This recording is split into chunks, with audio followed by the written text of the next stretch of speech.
अगर आपने इस चैप्टर की इंट्रोडक्शन यानी कि ये वाली वीडियो नहीं देखी है तो जरूर देख लेना। इस वीडियो में एक्सरसाइज को सोल्व करने से रिलेटेड जो भी कॉन्सेप्ट हैं, जो भी फॉर्मूले हैं, सभी को डिटेल में एक्सप्लेन किया गया है। इस इंट्रोडक्शन वाली वीडियो का लिंक आपको नीचे डिस्क्रिप्शन बॉक्स में प्रोवाइड किया गया है। इंट्रोडक्शन के बाद जो भी एक्सरसाइज है उनको सोल्व करना आपके लिए इजी रहेगा। सो इस वीडियो में एक्सरसाइज 1.1 शुरू कर लेते हैं नेक्स्ट पेज से।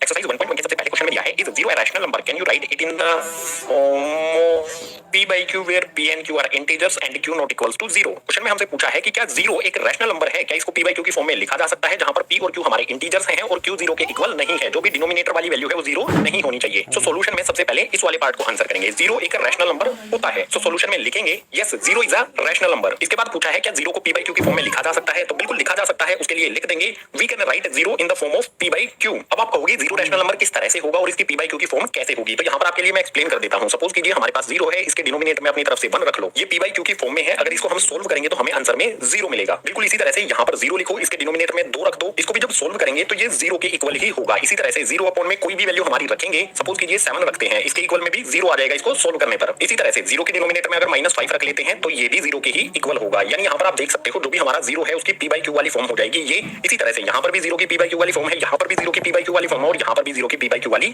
फॉर्म आपको दिखाई दे रही है। 0 को p by q की फॉर्म में लिखा जा सकता है, इसीलिए ये हमारा एक रैशनल नंबर है। और इन सभी कंडीशन में देख सकते हो जो भी हमारा q है वो 0 के इक्वल नहीं है। यहाँ पर 1 है, 2 है, 7 है, -5 है, ये 0 नहीं है। सिंपल वर्ड्स में 0 हमारा एक रैशनल नंबर है जिसको p by q की फॉर्म में लिख सकते हैं। इसके एग्जांपल्स भी यहाँ पर मैंने आपको दे दिए हैं। तो इसी के साथ क्वेश्चन नंबर 1 हो जाता है कंप्लीट। क्वेश्चन नंबर 2 के लिए मूव करते हैं नेक्स्ट पेज पर।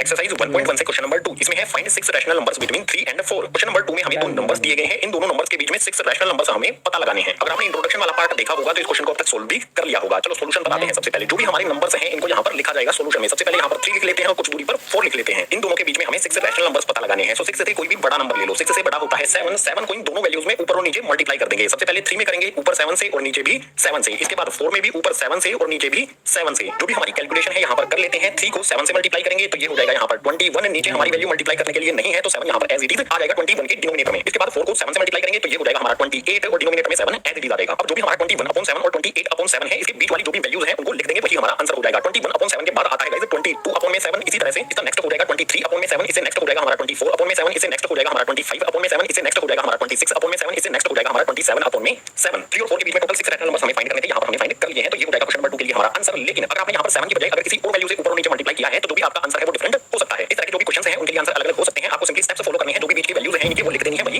आंसर हो जाएगा। क्वेश्चन नंबर 2 के लिए ये हमने आंसर फाइंड कर लिया है। इसी आंसर के साथ क्वेश्चन नंबर 2 हो जाता है कंप्लीट। क्वेश्चन नंबर 3 के लिए मूव करते हैं नेक्स्ट पेज पर।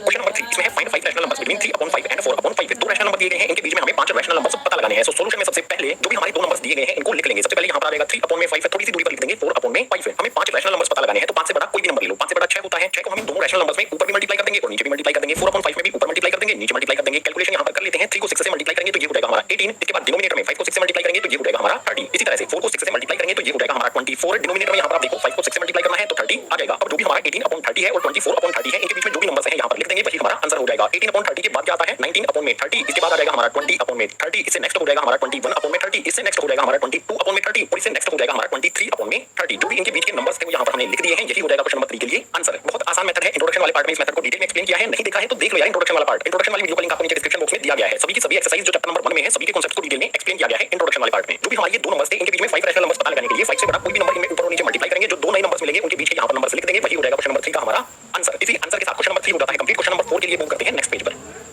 एक्सरसाइज 1.1 का लास्ट यानी कि क्वेश्चन नंबर 4 इसमें दिया है state whether the following statements are true और false, give reason for your answer. Question number 4 में ट्रू फॉल्स है, लेकिन साथ ही अगर ट्रू है तो क्यों है और फॉल्स है तो क्यों है, हमें रीजन भी देना है। सो जो भी हमारे ये ट्रू फॉल्स है इनको एक एक करके समझ लेते हैं, आंसर भी साथ में लिखेंगे। सबसे पहले वाले में दिया है every natural number is a whole number. हर एक नेचुरल नंबर होल नंबर होता है, तो ये ट्रू होगा। यहाँ पर लिख देते हैं। इसके बाद रीजन की बात करते हैं। जो भी नेचुरल नंबर्स हैं वो 1 से स्टार्ट होते हैं, 2 3 4 5 जहां तक भी उनको काउंट किया जा सकता है सभी के सभी नेचुरल नंबर्स होते हैं। और होल नंबर्स की बात की जाए तो 0 से शुरू होते हैं, 1 2 3 4 5 कंटिन्यू रहते हैं ये इंफिनिटी तक जहां तक भी काउंट किए जा सकते हैं। तो जो भी हमारे होल नंबर्स हैं उनमें सभी के सभी नेचुरल नंबर्स के साथ साथ 0 भी होती है। ये 0 से की जाए तो 0 से शुरू होते हैं, 1 2 3 4 नंबर्स हैं वो 1 से स्टार्ट होते हैं, 2 3 4 5 जहां तक भी उनको काउंट किया जा होता है, तो ये ट्रू होगा। यहाँ पर लिख देते हैं। इसके बाद रीजन की बात करते हैं। जो भी नेचुरल नंबर्स हैं वो 1 से स्टार्ट होते हैं, 2 3 4 5 जहां तक भी उनको काउंट किया जा सकता है सभी के सभी नेचुरल नंबर्स होते हैं। और होल नंबर्स की बात की जाए तो 0 से शुरू होते हैं, 1 2 3 4 5 कंटिन्यू रहते हैं ये इंफिनिटी तक जहां तक भी काउंट किए जा सकते हैं। तो जो भी हमारे होल नंबर्स हैं उनमें सभी के सभी नेचुरल नंबर्स के साथ साथ 0 भी होती है। ये 0 से स्टार्ट होते हैं, ये 1 से स्टार्ट होते हैं। तो रीजन में यहाँ पर लिखेंगे whole number is the collection of 0 and natural numbers. जो भी हमारे होल नंबर्स हैं वो 0 और नेचुरल नंबर्स का ही कलेक्शन होता है, इसीलिए फर्स्ट वाला हमारा ट्रू होगा। जो भी नेचुरल नंबर्स हैं वो सभी के सभी होल नंबर्स होते हैं। इसके बाद सेकंड वाले पर मूव करते हैं। इसमें है every integer is a whole number. जो भी हमारे इंटीजर्स होते हैं सभी के सभी इंटीजर्स होल नंबर होते हैं। तो ये स्टेटमेंट हो जाएगी हमारे लिए फॉल्स। इसके रीजन की बात कर लेते हैं। इंटीजर्स हमारे पॉजिटिव होते हैं, 1 2 3 4 5 कंटिन्यू रहते हैं। इसके अलावा हमारे नेगेटिव इंटीजर्स भी होते हैं, -2 -3 -4 -5 ये कंटिन्यू रहते हैं इंफिनिटी तक नेगेटिव साइड में। जो भी नेगेटिव इंटीजर्स हैं वो होल नंबर्स नहीं होते हैं। तो हर एक इंटीजर्स को होल नंबर नहीं कहा जा सकता है, इसीलिए ये वाली स्टेटमेंट हो जाएगी फॉल्स। और रीजन में लिखेंगे negative integers are not whole numbers. जो भी हमारे नेगेटिव इंटीजर्स हैं वो होल नंबर्स नहीं होंगे, इसीलिए हर एक इंटीजर होल नंबर नहीं होगा, इसीलिए ये हमारी स्टेटमेंट फॉल्स हो जाती है। रीजन यहाँ पर हमने लिख दिया है। इसके बाद क्वेश्चन नंबर 4 का लास्ट पार्ट, ये थर्ड पार्ट है हमारा। इसमें दिया है every rational number is a whole number. हर एक रैशनल नंबर होल नंबर होता है। तो ये वाली स्टेटमेंट भी हमारी हो जाएगी गाइस फॉल्स। इसकी रीजन की बात करें तो जो भी हमारे होल नंबर्स हैं वो 0 से स्टार्ट होते हैं, 1 2 3 4 5 कंटिन्यू रहते हैं इंफिनिटी तक। अगर रैशनल नंबर्स की बात की जाए, जैसे कि हमारा रैशनल नंबर 2/3 होगा, रैशनल नंबर्स p/q की फॉर्म में होते हैं इस तरह से। क्या इस नंबर को हम होल नंबर कह सकते हैं? बिल्कुल नहीं, इसीलिए ये स्टेटमेंट हो जाती है फॉल्स। और रीजन में लिखेंगे rational numbers like 2/3 4/5 11/2 are not whole numbers. जो भी हमारे इस तरह के रैशनल नंबर्स हैं वो होल नंबर्स नहीं होंगे, इसीलिए ये वाली स्टेटमेंट हमारी फॉल्स हो जाएगी। हर एक रैशनल नंबर हमारा होल नंबर नहीं होता है। रीजन भी यहाँ पर हमने लिख दिया है। तो क्वेश्चन नंबर 4 हो जाता है इसी के साथ कंप्लीट। इसी क्वेश्चन नंबर 4 के साथ एक्सरसाइज 1.1 हो जाती है कंप्लीट। उम्मीद करूंगा सभी क्वेश्चन आपको समझ आए होंगे। अगर आए हैं तो वीडियो को लाइक कर दो, अपने क्लासमेट्स के साथ शेयर कर दो, और जितने भी नए स्टूडेंट्स हैं चैनल को सब्सक्राइब कर दो। क्लास 9 से रिलेटेड जो भी एजुकेशनल कंटेंट है इसी तरह से चैनल पर आता रहेगा। इसके अलावा क्लास 9 से रिलेटेड जो भी स्टडी मटेरियल है उसके लिंक्स आपको प्रोवाइड किए जाते हैं इस टेलीग्राम ग्रुप में। अगर आपने अभी तक इस टेलीग्राम ग्रुप को ज्वाइन नहीं किया है तो कर लो, लिंक डिस्क्रिप्शन बॉक्स में प्रोवाइड किया गया है। सो इस वीडियो में इतना ही। एक्सरसाइज 1.1 हमने कंप्लीट कर ली है, सभी क्वेश्चंस को डिटेल में समझ लिया है। तो मिलता हूं आपसे इसी तरह की नेक्स्ट एजुकेशनल वीडियो में।